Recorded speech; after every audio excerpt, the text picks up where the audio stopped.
Hello, everyone, Bible believers around the world. So I'm now officially joining this conversation. So a few weeks ago, I was on a live stream done by Sons and Daughters of the Covenant of Yah and More Josiah, where they were discussing the doctrine of being a spiritual Israelite and the idea that righteous Gentiles who are in the covenant are spiritual Israelites. And they were discussing if that's something that's actually biblical or is that just another false doctrine. Now, this is something that I've actually believed for a while, but in today's video, we're just going to be discussing some things to see if this doctrine holds water, or are we misinterpreting the scriptures, or is it actually, in fact, true? Now, before we get started talking about the spiritual Israelite, it's a very slippery slope when you start talking about somebody being a certain ethnicity by spirit. Because one thing I've heard from many Israelites online, in fact, is that the Ashkenazi Jews are only Japhites by flesh, but by spirit, they're Esau.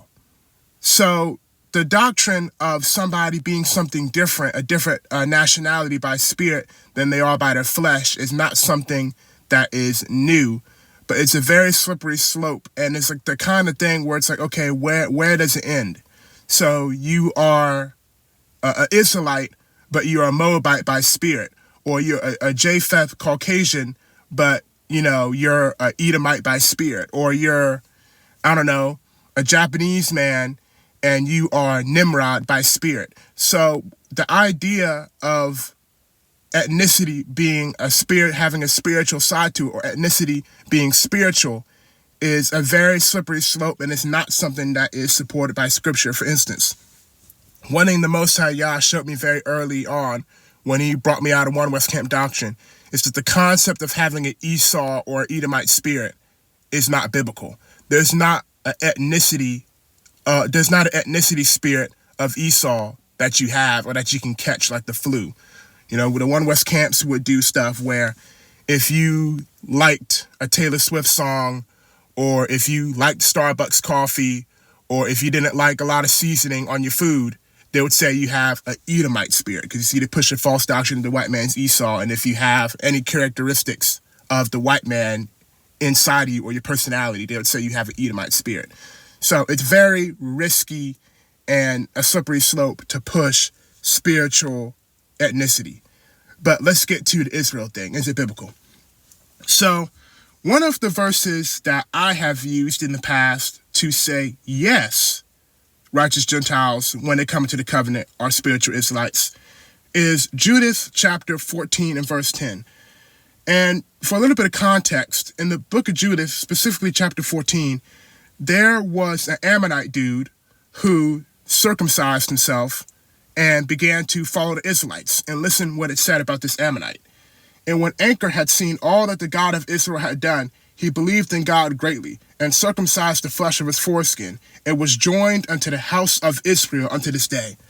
So we have somebody of a different nation who was circumcised, came to the covenant, and it said that he was joined unto the house of Israel. He's a part of the house of Israel now. But now I'm going to bring up something that Elder Cotton brought up, which is something that is very interesting, and I think kind of kills this doctrine because it lines up with the scriptures more than it being a spiritual ethnicity type of thing. But we're going to keep giving this doctrine a fair chance. We're going to go over some stuff. But what he said was that when a person of another nation comes into the covenant, they receive citizenship in the nation of Israel. They're not a blood Israelite now. And that makes more sense. For instance, when you move to a new country and accept the culture, you gain citizenship. So you are a legal resident there. But you're not, Chinese by blood now. You're not British by blood now. You accepted the culture, and now you have citizenship. So when we learn that this Ammonite man came into the covenant and was added unto the house of Israel, this could be just talking about not literally that he's a blood Israelite now, but this is, a situation where the Old Testament mentions, time and time again, which is another example that I have used in the past to prove this to be true, where it says that, the stranger one of another nation that comes in and keeps the Passover shall be as one that is born in the land. Who is born in the land? The Israelite. So that was one thing that I would say makes righteous Gentiles kind of Israelites, because if it says that they shall be as one that is born in the land, and one that's born in the land is an Israelite, then they're an Israelite, basically. But that goes back to the citizenship thing, where you are grafted in, but you're not an Israelite by blood. You are a citizen of the nation of Israel. For example, one thing that goes against this doctrine, we're really doing a fair court case here, where we're doing stuff that seems to support this doctrine and stuff that goes against it and pretty much rips it apart. One thing that really rips this apart is Uriah the Hittite, because Uriah the Hittite lived among the Israelites. He was in the Israelite kingdom, but yet they still called him a Hittite, though. So if he was now, if him living among the Israelites and being righteous killed off the identity or the seed of his flesh, why did they still call him, a Hittite? And then we could go to the Ruth the Moabitess, a situation about that as well.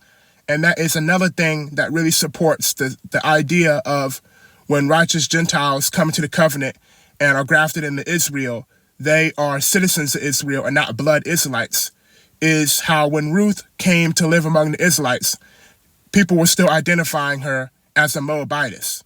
They didn't start calling her Judah or Ephraim or Manasseh. She was still identified as being a Moabite. Even though she was righteous and even though she was grafted in and a part of the Israelite family, she was not identified as being a descendant of Jacob now, because she was a part of the covenant. So now we have two instances in the scriptures that really lean towards citizenship among the Israelites, and we have two situations that lean towards being a spiritual Israelite. But I kind of feel like that all four of those instances really lean against the spiritual Israelite idea, just because the instances we mentioned of, let's say, the scripture about the stranger that comes in and keeps the Passover shall be as one that is born in the land. We could go with that, and that's not literal. That's the Israelites are supposed to treat those of other nations who are part of Yah's covenant as their own. That doesn't mean that the blood changes. And then we go to Judas chapter 14 and verse 10, and we can go to Isaiah 56 and kind of, put a hole in the spiritual Israelite doctrine, because Isaiah 56 says that Yahuwah's house of prayer should be the house of prayer for all people. So the house of Israel, or let's just say Yah's house of prayer, Yah's house is open to all nations of people anyway. So you don't have to become an Israelite to be a part of it. And the Most High Yah in the Old Testament multiple times has already mentioned, the stranger, who is not of thy seed, who comes in. The stranger, people of other nations can come in and dwell among the Israelites, but it was never said that your seed or your ethnicity changes. And like we mentioned with Uriah the Hittite, it's kind of strange that he was still called a Hittite after being, even though he was among the Israelites, they still called him Hittite. And how when Ruth moved in with the Israelites, she was still identified as a Moabite. That didn't change. She was just now, a part of the house. Just like this Ammonite dude right here. So, this is not like your standard lesson. This is this discussion and kind of debating back with myself about the different scriptures on, is it adoption or is it full-on blood conversion? And the scriptures indicate that this is an adoption thing of other people coming in and living among the Israelites and then being a part of the covenant, but this is not a blood transition. And one thing that Elder Cotton brought up that was very interesting and something we must discuss is he brought up how, yes, there are people who are a part of Israel who are not Israelites, who are part of the house of Israel. We even know that from the Exodus, because there was a mixed multitude that came out of Egypt. Not everybody who left with the Israelites was actually a blood Israelite. There were just people who were grafted in and part of the covenant. But what he brought up was there are specific promises to the seed of Jacob. There's specifically promises to them. So with the spiritual Israelite thing, let's just make up an analogy here, okay? Say the Most High Yah said that he promised to the children of Israel that you will get free lollipops if you obey me for 2,000 years. So we have a white woman and a Chinese man who come into the covenant and are living in the neighborhood with the Israelites. And now they expect to be a part of that free lollipop promise. Is that accurate? Is that accurate? So now we're getting to a very interesting thing where it's like, where does the spiritual ethnicity stop? Where does it stop? So this doctrine is one that is very interesting because you could easily support it, but you could easily rip it apart. You know what I'm saying? So if you're asking me, based on what the scriptures say, it's kind of like when you adopt a child and you love that child as your own, okay? You feed them, you take care of them, you love them, but at the end of the day, when they come over for the census reports and they want to count who people are related to you from a blood level, your adopted child is not that. So they're a part of the family and, you know, they're loved and taken care of, but they're not blood you though. And I think that's something very important to understand, where it's, you know, the Most High Yah loves his believers and followers from other nations of people, but you're still of another nation. So it's kind of like, it's twisted because it kind of goes back to the One West thing, where people feel like that you have to be an Israelite to be loved and cared about by the Most High Yah, when that's a lie. That's not true. So people feel desperate to try and attach themselves to the Israelite identity because they feel like that's the only way for them to make it, when it's like, you can be, and there are righteous Hamites who are simply just loved by the Most High Yah, and who doesn't view them as an Israelite. He doesn't view them as a descendant of Jacob, but he loves them though. You know, and you can be, you know, a Japhetic person, and the Most High Yah doesn't view you as Jacob, but he loves you though. So we need to get out of that mindset that you have to be an Israelite to be cared about, because that's kind of where a lot of this stuff comes from, where people are desperate to attach themselves to the seed of Israel to be a part of this. And talking about Japhet for a moment, this is something that is kind of Christian-like, because the church has replaced Israel. You know, the church is spiritual Israel or whatever. Japhet, a lot of Japhites remind me, I know nobody will even know what I'm talking about, what I'm about to say, but a lot of Japhites with the spiritual aspect of ethnicity reminds me of a cartoon that came on when I was little.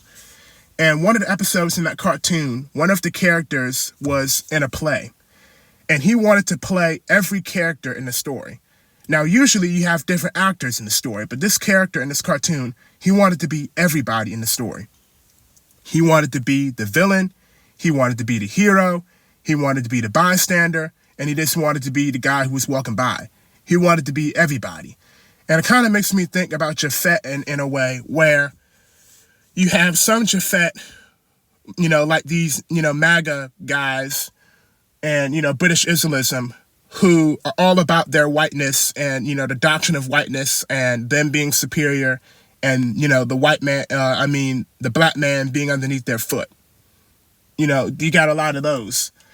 But then you have some who want to skip to the very end and be a part of the blessing.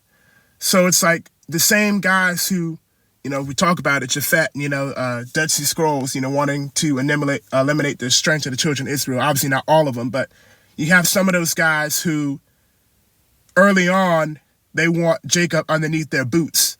But then, just like in the cartoon, they want to be an Israelite though and get the lollipop blessing that I talked about, you know, that analogy. So that kind of just goes back to where you have to live a righteous life all the way. You know, if you're somebody from another nation, you have to, this goes to everybody, Israelites too, but if you're somebody from another nation, you know, the goal is to work righteousness on the earth your entire life, and not to oppress the Israelites and then just expect to get a gift because you say you're a Christian or whatever. You know, when you look at the people of other nations who have, been rewarded by Yahuwah and loved. They worked hard for their righteousness, and they loved the Israelites. They loved Yah's chosen people, and that's how they got in there. You know what I'm saying? So, I mean, I kind of took a whole 360-degree turn, but I kind of just find it interesting. There's a guy called Vocab, where there's people like that, where they will fight and claw their entire life to diminish the Israelite peoples. But then when Christ returns, they're all giddy waiting for a lollipop. But then they don't get it and they're confused. So it's a very interesting thing. I would like you guys to, feel free to leave your comments down below.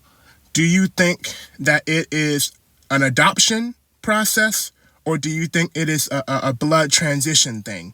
So comment down below. This is something that is very slippery, like I said, with the spiritual ethnicity side of it.